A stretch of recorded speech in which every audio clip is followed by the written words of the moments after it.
자, 여러분 안녕하세요. 모토라인입니다. 역시 사람 놀려먹는 게 세상에서 제일 재밌죠. 네, 그 커뮤니티에 사진 한 장 올렸는데 이 별것도 아닌 사진 한 장에 이렇게까지 많이 열광해 주시는 거, 네, 진짜 정말 감사합니다. 네.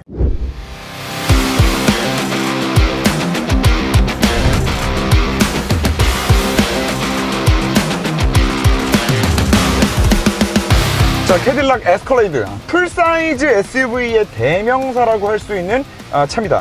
뭐 레인지로버 X7 뭐 이런 차들 보고 뭐 풀사이즈 하다가 지금 이 녀석을 딱 보면은 그렇지 이게 풀이었지 라는 말이 바로 나오는 사이즈를 자랑하는 차예요. 대략 수치적으로 말씀을 좀 드려보면 일반적으로 우리가 카니발 사이즈들을 여러분들이 잘 알고 계시잖아요. 카니발보다 얼마나 더 크냐? 카니발보다 좌우 폭이 무려 6cm. 카니발도 가뜩이나 커가지고 뭐 주차를 하면은 차선 안에 꽉 차네 어쩌네 뭐 얘기를 하는데 그 카니발보다도 6cm가 더 크다. 폭이. 자, 그러면 길이는 카니발에 비해서 얼마나 더 기냐? 무려 20cm. 자, 그리고 이런 뚱땡이한테도 경쟁 모델이라고 할 수 있는 모델이 있는데, 네, 마찬가지로 미국 차입니다. 전에도 제가 리뷰로 소개를 한번 해드렸던 링컨 내비게이터. 네, 이 녀석과 마찬가지로 프레임 바디를 사용하는 미국을 대표하는 풀사이즈 SUV 중 하나예요. 자, 그런데 이 캐딜락 에스컬레이드 구매를 고려하시는 분들은 반드시 꼭 아셔야 되는 부분이 하나 있습니다. 이게 수치적으로만 보고 뭐 링컨이랑 뭐 비슷한 사이즈고, 야, 카니발보다 그래봤자 뭐 6cm 폭 차이 나는 거 운전하는 거 얼마나 힘들겠어 라고 생각을 하시겠지만, 실질적으로 차 안에 탔을 때 운전자가 앞을 바라보는 시야, 이 시야에 따라서 정말 많은 것들이 달라집니다. 자, 일단 주차장 내려가는 거를 좀 한번 보여드릴게요. 네, 여기 저희가 항상 내려가는 주차장인데 나름 최신에 지어진 이 카카오 본사가 있는 건물이기 때문에 상당히 주차장 폭이 넓은 편에 속하거든요. 자, 그런데 여기 지하 2층 내려가는 모습을 한번 함께 보시죠. 자, 오케이. 자,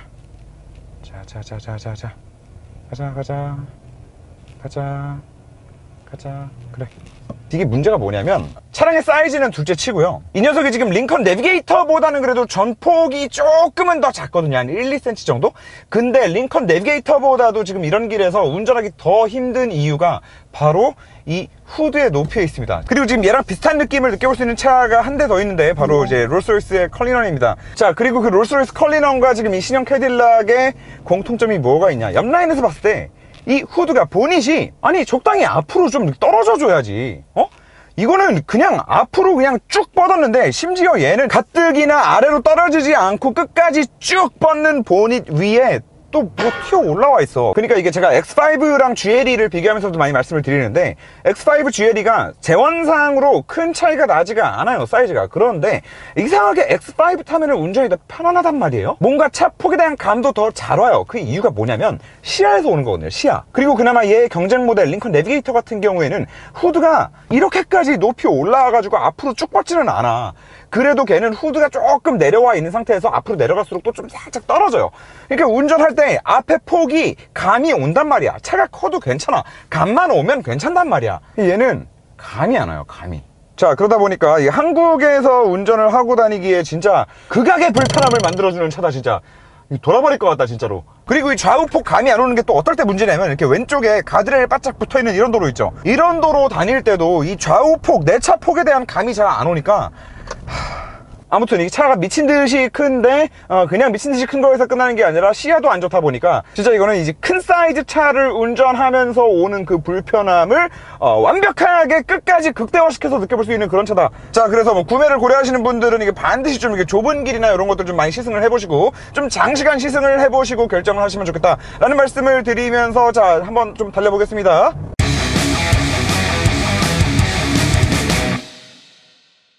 자, 이 녀석은 지금 이 덩치에 맞게 2.7톤이라는 공차 중량에 걸맞게 8기통 6200cc 엔진을 품고 있습니다. 자, 그런데 한 가지 문제는 여기서 이제 말만 들어도, 이름만 들어도 알러지가 막 PTSD가 막 오는 10단 미션이 들어가 있어요. 6200cc 8기통 엔진에 10단 미션을 물려놨다. 자, 그러면 일단 10단 미션이 들어갔다라는 말만 들은 상태로도 짜증이 확 나는데, 달리다가 악셀을 살짝 딱 밟아보면 얘는 지금까지 다른 차들에서 느껴왔던 10단 미션과는 완전히 다른 부드러운 느낌을 만들어줍니다. 어떤 식으로 부드럽냐면, 자, 일단은 제가 리뷰했던 차량들 중에 10단 미션이 들어간 차, 뭐 포드 익스플로러가 있을 거고요, 머스탱도 있을 거고요. 그 녀석들이 하나같이 갖는 문제가 뭐였냐면, 그냥 일정 속도를 유지하면서 항속 주행을 할 때 그냥 악셀에 가끔씩만 발을 툭툭툭 치는 정도만으로도 그냥 그 속도를 유지하면서 그냥 갈 수 있어야 되는 건데, 혹은 아주 살짝의 가속이 필요하다 하더라도 악셀에 살짝 발을 올려놓으면 그냥 적당히 이 RPM에서는 토크로 밀어도 되겠다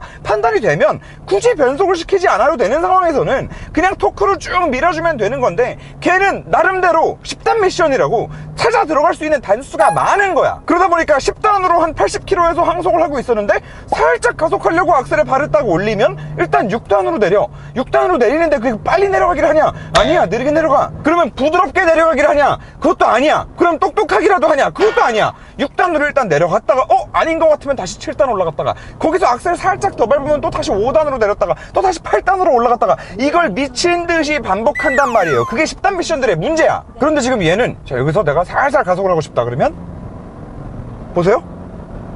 보셨어요? 굳이 변속을 안 하고 토크로 밀어. 그리고 여기서 악셀을 깊게 확 밟는다고 해도 그냥 한 2단 정도만 딱 내려가서 쭉 밀어주고 그 다음 변속 때리고. 이거랑 비슷한 느낌을 어디서 받았냐? 이 10단 미션이 포드 GM이 함께 개발한 미션이고, 그리고 저번에 리뷰했던 링컨 내비게이터에도 같은 미션이 들어가 있거든요. 거기서도 그나마 10단 미션 치고 가장 괜찮은 느낌이었다 라고 말씀을 드린 적이 있는데, 그 링컨 내비게이터보다도 또 훨씬 더 부드러운, 진짜 지금까지 타본 모든 10단 미션을 통틀어서 가장 좋은 느낌을 줍니다.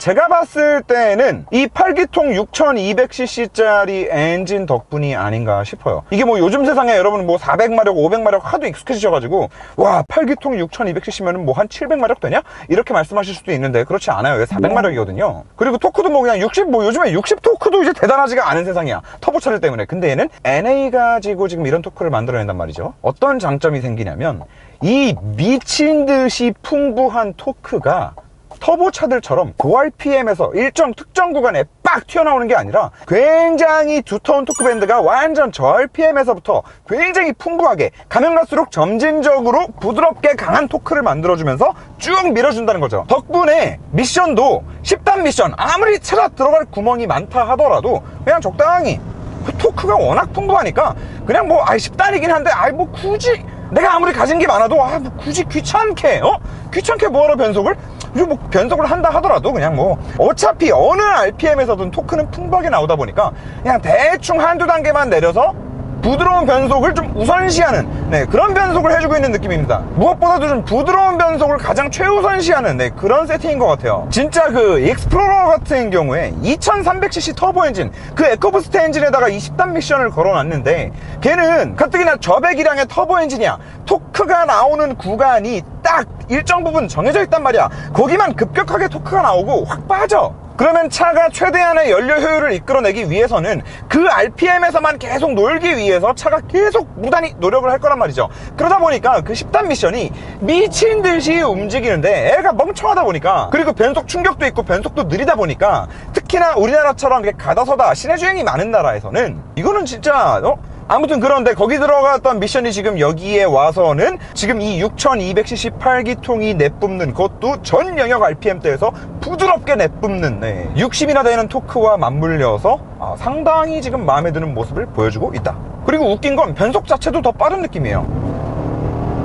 자, 그리고 물론 뭐 OHV 엔진답게 RPM을 높게 쓰지는 못합니다. 레드존이 5700이네요. 하지만 이도 마찬가지로 이 토크 자체가 너무 풍부하다 보니까 그냥 토크로 쭉 밀고 다닐 맛에 그렇게 타기에 너무나 충분한 출력을 가지고 있는 것 같다. 자, 디스플레이 말씀을 잠깐 좀 드려야 될 것 같은데, 이게 이번에 신형 에스컬레이드를 광고하면서 가장 중요한 포인트로 잡아서, 가장 중요한 광고 카피로 잡아서 좀 미는 부분이더라고요. 이거 뭐 38인치 디스플레이라고 막 얘기를 하는데, 이게 38인치가 웬 말인가 했더니 얘가 17인치, 그리고 얘가 14인치, 그리고 왼쪽에 또 조그만 패널이 있거든요. 이 녀석이 7인치, 이렇게 합해서 38인치다 라는 건데, 38인치가 중요한 게 아니고, 그리고 뭐 이 커브드 디스플레이 이게 중요한 게 아니고, 여러분, 이거 살짝 또 국뽕의 시간입니다. 우리의 LG, 이번에 신형 S클래스 같은 경우도 센터페시아에 굉장히 큰 디스플레이가 들어갔잖아요. 그거 다 LG 패널이에요.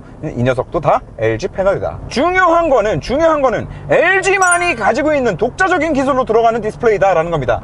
POLED라고 앞에 붙은 P는 플라스틱이에요.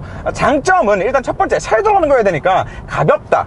가볍다가 일단 있는데 뭐 가벼운 거는 솔직히 우리가 신경 쓸 바 아니고, 그 가볍다는 장점보다 우리가 훨씬 더 신경을 써줘야 되는 부분은 이 전력 효율이 좋다라는 부분입니다. 그리고 그 전력 효율이 좋다라는 부분이 우리가 실제로 이 차를 쓰면서 어떤 장점으로 와닿냐, 이 디지털 클러스터가 초창기에 들어갔던 차량들, 뭐 대표적으로 레인지로버 같은 차량들을 보시면은 운전하다 보면은 한여름에 막 손이 막 후끈후끈해요. 뭔가 해서 보면 이 디스플레이에서 열감이 장난 아니게 올라옵니다. 진짜 막 손 뒤면 뒤일 것 같아요. 그리고 그렇게 열을 많이 내뿜는다는 거는 이 자체의 내구성도 좀 떨어진다는 얘기고, 실제로 초창기 그 풀컬러 클러스터 들어간 차량들 지금 이제 많이들 고장나가지고 그거 가느라고 돈을 좀 많이 지출하고 계실 것 같은데, 그 열감이 결국에는 왜 나오는 거냐면 자동차잖아요. 햇빛이 막 들어오는데 햇빛을 뚫고 얘가 보여야 될 정도로 밝아야 된단 말이야. 그러면 결국에 밝으려면 미친 듯이 전력을 갖다 끌어 써야 되는데, 전력 효율이 좋다 보니까 그렇게 전기를 많이 안 먹으면서도 같은 밝기를 내주는 거죠. 그 결과 지금 이렇게 차가 운전하는 내내 계속해서 켜있는 디스플레이인데, 만져보면 열감이 그냥 아주 살짝 그냥 따뜻한 정도? 그 정도 선에서 그냥 유지가 돼요. 그냥 그 정도 선에서. 그래서 결과적으로 이제 열감도 없으면서 굉장히 쨍하게 밝게 보여주는데, 이 픽셀 자체도 굉장히 촘촘해서 이 디스플레이의 퀄리티가 어마어마한 것 같습니다. 화면 나오는 거 보세요. 화질 장난 아니잖아 지금. 무슨 뭐 증강현실 클러스터라는데 도대체 어떤 현실을 증강을 해주겠다는 건지 지금 아무리 써봐도 잘 모르겠지만, 아무튼 뭐 그렇다고 합니다. 아무튼 뭐 LG가 그 마그나도 인수를 했죠. 마그나 인수하고 배터리 생산하고 하면서 이 GM하고 이제 협력 관계가 점점 더 돈독해지고 있는 것 같은데, 그리고 이 자동차 디스플레이 쪽 시장을 거의 뭐 LG가 독식하다시피 하고 있다는데, 이 POLED 같은 경우에는 LG 독자 기술로 지금 만들어지고 있는 거라서 앞으로 계속해서 좀 시장을 선점하고 갈 수 있지 않을까라는 기대를 해보면서 잠깐 좀 국뽕에 취해봤고요. 참고로 터치감도 개 좋아요. 솔직히 이거 자리 진짜 좋아요. 완전 고급이야. 시야에도 잘 들어오고.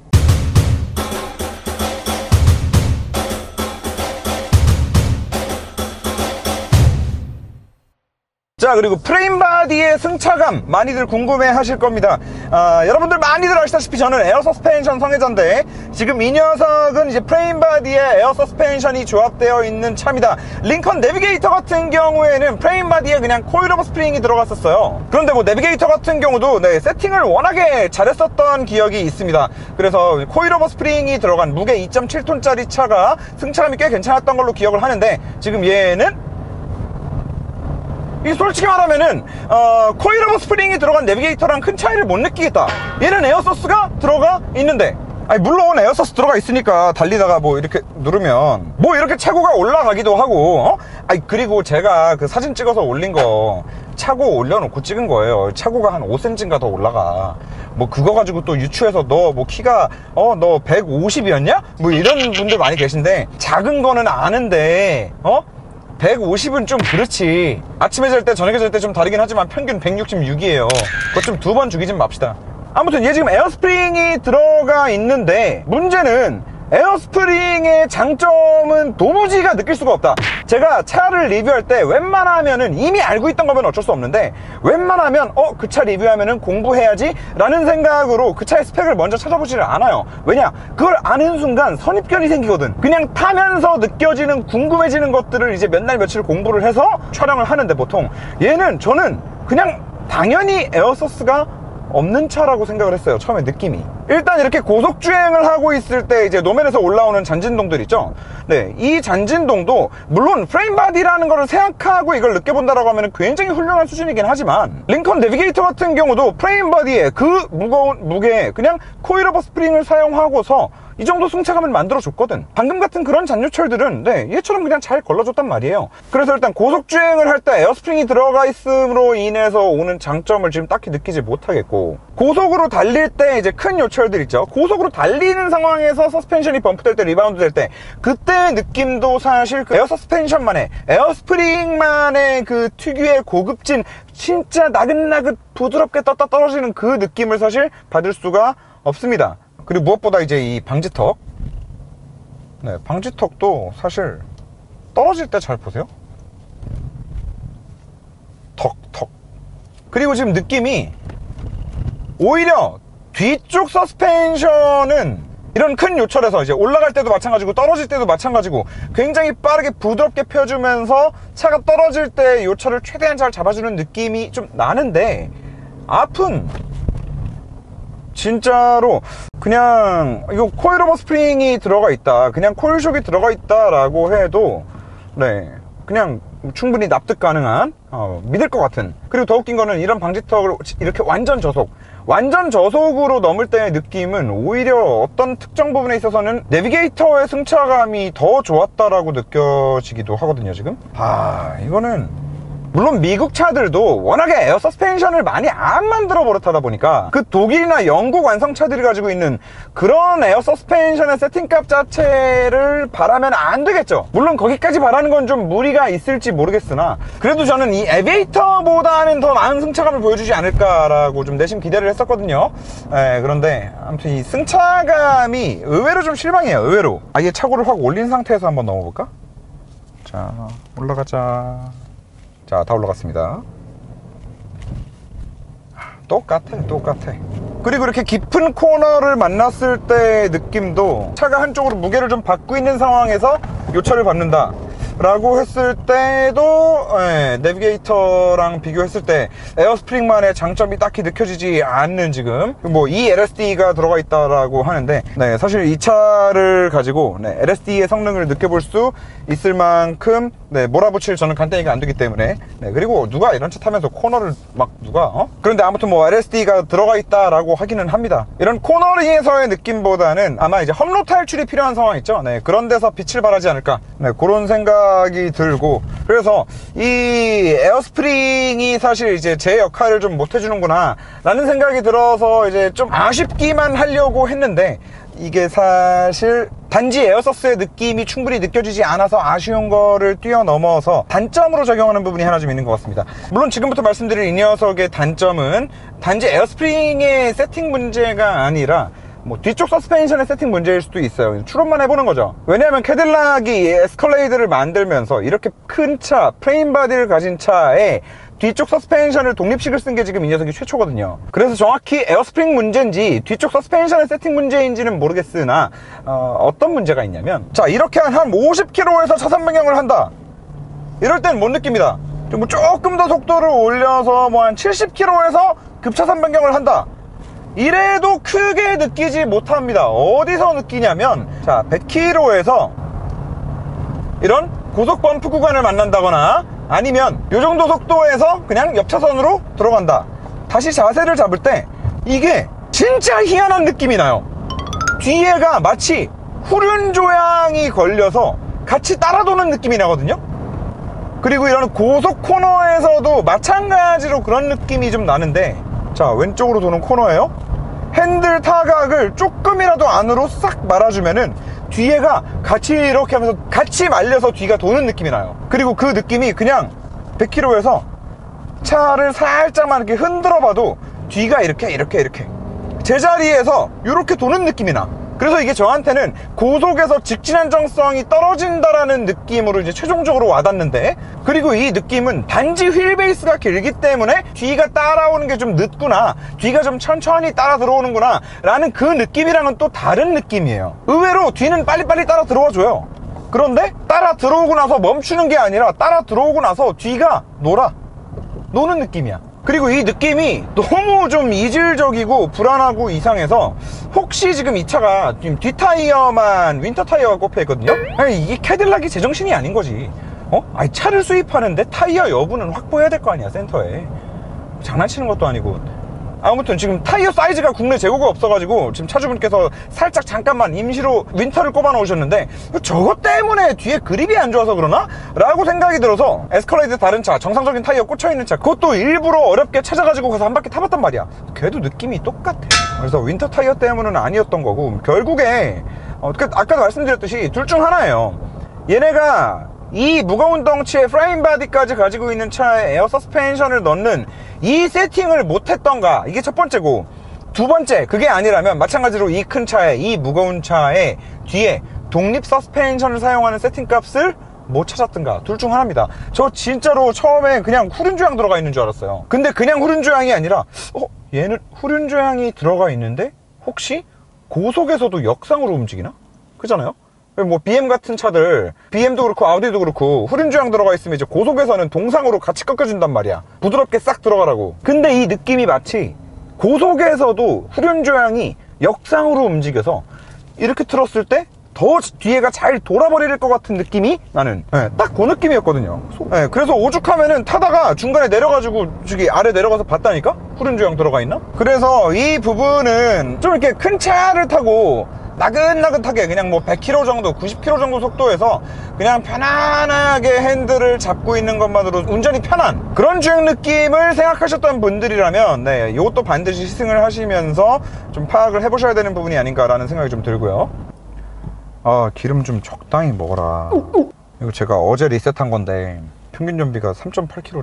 네, 그리고 풀사이즈다 보니까 뒷자리 말씀 안 드릴 수가 없는데 한번 좀 넘어가 보는 것으로 하겠습니다.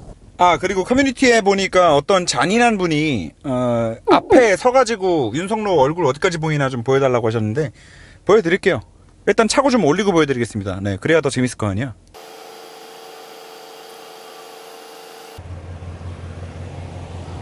됐나요?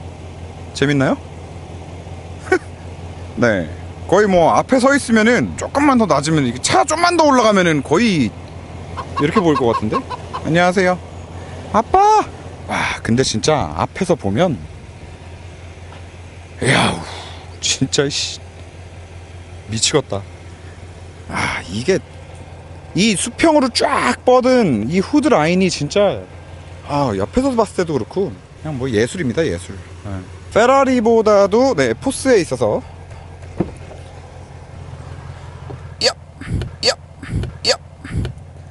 자, 뒷자리 말씀을 좀 드려보면 독립 시트입니다. 독립 시트. 그리고 이 차량은 1, 2, 3, 4, 5, 6, 7인승이에요 여기서 또 이 풀사이즈 SUV 형제 차량인 링컨 내비게이터와 비교해서 살짝 좀 아쉬운 부분을 말씀을 드려보면 이게 물론 독립 시트 사이가 지금 비어있기 때문에 이 공간이 어마어마하거든요.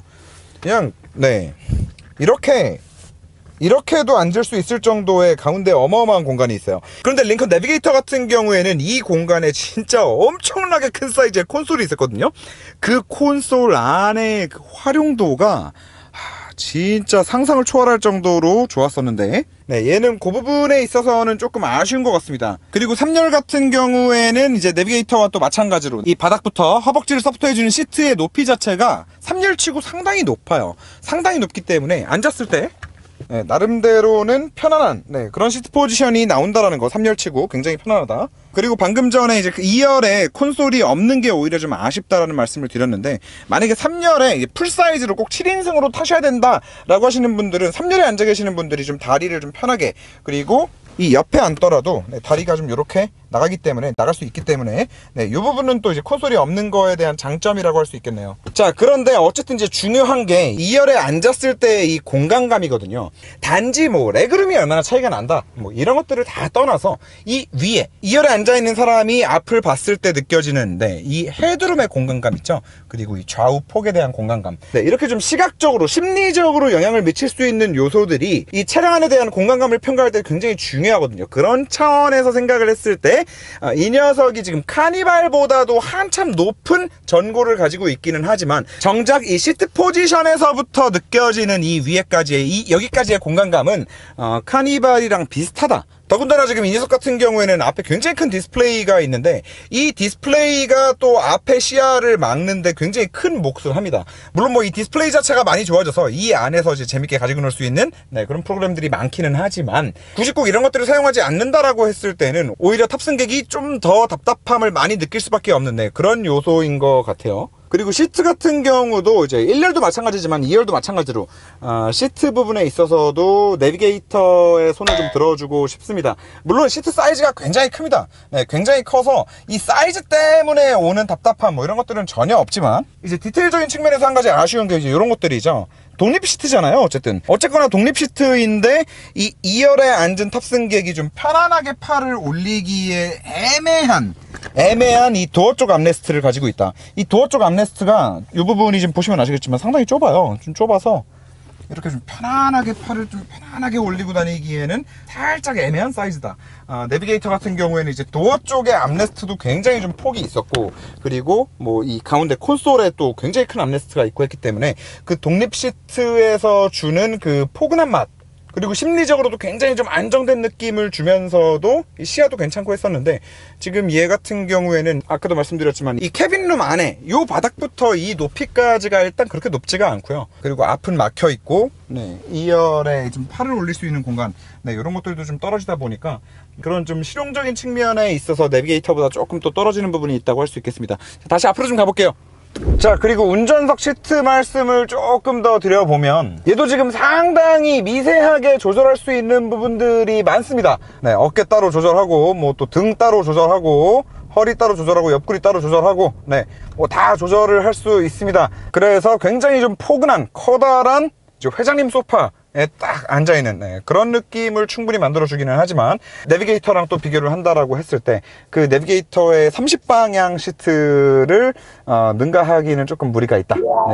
충분히 좋은 시트긴 하지만 내비게이터 시트가 좀 비정상적으로 좋기 때문에 시트 또한 내비게이터의 소리를 좀 들어주고 싶고, 그리고 여기 AKG 오디오가 들어가 있는데 오디오 진짜 물건입니다. 내비게이터에 들어가 있는 레벨 오디오와 거의 뭐 어깨를 나란히 할 수 있는 그런 오디오 시스템이 들어가 있는 것 같습니다. 진짜 그 화학적인 조미료 하나도 안 친 그 순수한 음만 가지고 진짜 필요한 부분만 딱딱 힘줘서 스테이지를 딱 깔아서, 진짜 특히 얘도 레벨도 그랬는데 얘도 보컬이 진짜 잘 사는 오디오인 것 같아요. 음색 자체도 상당히 듣기 좋고, 그 대표적으로 조미료 많이 가미된 오디오라서 제가 굉장히 싫어하는 오디오가 그 S클래스에 들어가 있는 부메이스터. 그거 진짜 싫어하거든요. 아무튼 얘는 진짜 좋은 것 같습니다. 자, 에스컬레이드 1억 5천만 원이거든요. 1억 5천.